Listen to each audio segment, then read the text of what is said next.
मेरे नबी पाक ने फरमाया 3 काम करो तुम्हें फायदा होगा। हजरत अब्दुर्रहमान इब्ने औफ फरमाते हैं मैंने इसका तजर्बा किया इस हदीस का, और आप फरमाया करते थे मुझे अल्लाह की इज्जत की कसम जो मेरे नबी ने कहा हक और साची का है, हक और सच का है। हुजूर सैयद आलम सल्लल्लाहु अलैहि वसल्लम ने फरमाया सदका देने से माल कम नहीं होता। सदका देने से माल जी क्या करने से, ये वादा है नबी पाक का। सदका देने से पैसे, अच्छा बताए ना जी मुझे 1000 में से 500 दे दिया तो बाकी कितने रह गए, तो हुजूर फरमा रहे हैं कम नहीं होते। 1000 दे दिया तो बाकी कितना बचा, नहीं भाई मेरे महबूब फरमाते हैं तो अल्लाह के रास्ते में एक दे वो तुझे 700 गुना करके वापस अता फरमाएगा। नबी पाक ने फरमाया सदका देने से माल कम नहीं होता, और फरमाया माजरत करने से इज्जत में कमी नहीं आती। माजरत करने से इज्जत में कमी, अल्लाह अकबर, माजरत करने से इज्जत में कमी।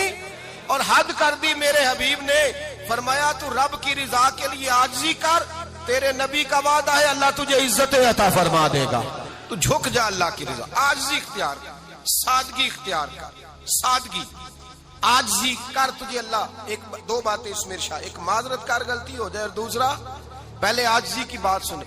हजरत उमर बिन अब्दुल अजीज बादशाह थे, सोए हुए थे, गुलाम भी पास आराम कर रहा था, मेहमान भी आए थे। गुलाम की ड्यूटी थी हर वक्त हजरत के पास रहना। अब सोए हुए देर हो गई, गुलाम बेचारा थोड़ा थोड़ा ऊँग आते आते सो गया। हजरत चिराग रोशन था, कुछ लिख रहे थे, मेहमान बैठा था, खादम सो गया। अब चिराग ना आहिस्ता आहिस्ता गुल हो गया, बुझ गया। हजरत उठे, बूढ़े आदमी थे, चिराग सही करने। मेहमान कहने लगे हुजूर मैं ना कर दूं, मैं ना कर दूं। कहने लगे नहीं तुम मेहमान हो, मेहमान से खिदमत नहीं ली जाती। तो उसने कहा गुलाम को जगाइए। फरमाने लगे अभी तो बेचारा सोया है और नींद से बेदार कर दूं। खुद गए, उसमें तेल दोबारा डाला, बत्ती ठीक की, जलाई, वापस आ गए। वो मेहमान, अब बादशाह का मेहमान भी तो को बादशाह ही होगा ना। कहने लगा हुजूर आप अपने काम खुद करते हैं, क्या लफ्ज है, क्या हुस्न है, और 2 जुमलों में क्या तासीर है। आप फरमाने लगे हाँ मैं अपने काम खुद करता हूँ। जब मैं गया था तब भी उमर बिन अब्दुल अजीज ही था, और जब चिराग सही करके वापस आया हूँ तो फिर भी उमर बिन अब्दुल अजीज ही हूँ। मेरे अंदर कोई तब्दीली आई, मैं वही हूँ जो गया था। हजरत सैयदना फारूक आजम रदी अल्लाह तआला अन्हु फरमाते मैं बैठा था और अभी 3 दिन हुए थे नबी पाक सल्लल्लाहु अलैहि वसल्लम के विसाल ज़ाहिरी को। मैं बैठा हुआ था, 2-3 बच्चियां आ गई और हजरत अबू बकर सिद्दीक रदी अल्लाह तआला अन्हु के सामने आके बैठ के रोने लगी। जनाब सिद्दीक अकबर रदी अल्लाह तआला अन्हु का बच्चियों रोती क्यों हो? तो कहने लगे आप खलीफा बन गए हैं। जब से हमारे अब्बा का इंतकाल हुआ था हमारा जरिया मुआश ये था कि हमने बकरियां रखी हुई थी। आप रोज आते थे, बकरियों का दूध धोते थे, हम पी भी लेती थी, बेच के गुजारा भी कर लेती। अब आप तो खलीफा बन गए, कौन आया करेगा? तो हजरत अबू बकर सिद्दीक फरमाने लगे तुम्हें पता है जो खलीफा होता है वो तो खादम होता है कौम का, मैं आया करूंगा। हजरत अबू बकर सिद्दीक रोजाना उठते असर के बाद और जाते, खलीफा होने के बावजूद उन बच्चियों की बकरियों को पकड़ते, दूध धोते, उनके घर में दे के आते।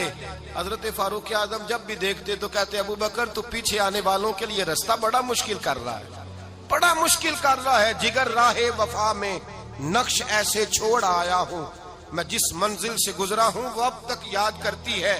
हजरत सलमान फारसी रजी अल्लाह तआला अन्हु सूबे के गवर्नर थे, सादा सा लिबास पहनकर, सादा सा, बस स्टॉप पे खड़े थे, जहां से लोग अंदर दाखिल होते थे, जहां सवारियां बांधी जाती थी, आज हम अपने जुबान में उसे बस स्टॉप कहते। बाहर खड़े थे, कोई मेहमान आ गया किसी का, उसने देखा सादे से कपड़े हैं, खस्ता सी हाली है, उसने समझा कोई कुल्ली है शायद, माजल कोई मुलाजम है। कहने लगा ओ खादम इधर आओ, इधर आओ। आप करीब गए, कहने लगे मेरा सामान उठाओ। इमाम गजाली फरमाते जब तो इल्म पढ़ने बैठता है तो ये भी ख्याल करना तेरे अंदर तकब्बुर का बूटा ना लग जाए, आजी इख्तियार करना। आजी सर पे रखा हुआ है सामान, हजरत सलमान फारसी ने, गवर्नर साहब ने, उस आदमी का, मेहमान का सर पे सामान रखा और जा रहे। सुनो और गौर करो, जब जा रहे थे जो आदमी भी मिलता गवर्नर साहब हमें दे दे।